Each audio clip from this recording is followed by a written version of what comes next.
ஆனால் மரியாதைக்குரிய ஏஆர் ரஹ்மான் அவர்கள் ஒரு நல்ல வேர்ல்டு கிளாஸ் ஸ்டூடியோ ஒன்று ரெட் ஹில்ஸ் பக்கத்தில் திறந்திருக்கிறார். அந்த ஸ்டூடியோ உலகத்தரம் வாய்ந்த ஸ்டூடியோ. அந்த ஸ்டூடியோவில் அனைத்து வசதிகளும் இருக்கிறது. ஒரு டெக்னீஷியன் அவர் வந்து இசையை எந்தளவுக்கு ரசிக்கிறார் என்பது அந்த ஸ்டூடியோவில் இருக்கிறது.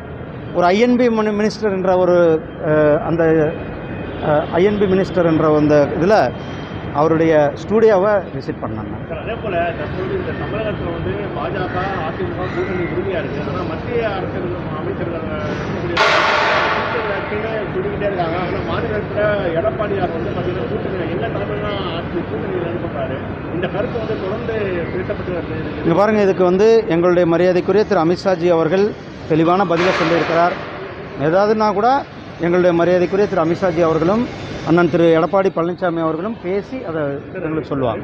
விஜய் வந்து பாஜக வந்து கொள்கை எதுன்னு சொல்லியிருக்காரு. ஆனால் தற்போது வரையும் கூட அவர் வந்து நம்மளுடைய கூட்டணி வரக்கூடிய வேலையில் பாஜக பேசிட்டு இருக்காங்க. கூட ராமச்சந்திரன் சொல்லியிருக்காரு விஜய் வந்து அந்த கூட்டணிக்கு வரணும். இது குறித்து ஏன்னா நம்மளுடைய கட்சியில் ஒவ்வொருவருக்கும் ஒவ்வொரு கருத்துக்கள் இருக்கிறது. அவர்களுடைய கருத்துக்களை சொல்லுகிறார்கள்.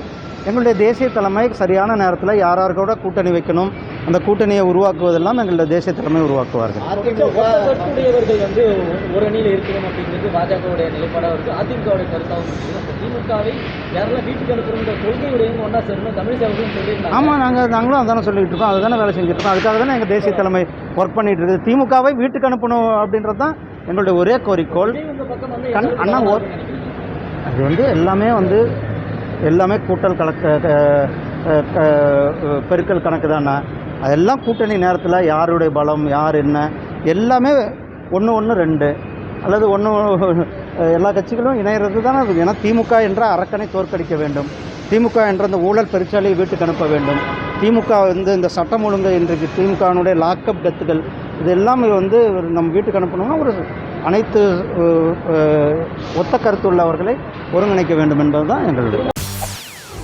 செய்திகளை உடனுக்குடன் தெரிந்து கொள்ள உடனே சப்ஸ்கிரைப் பண்ணுங்க.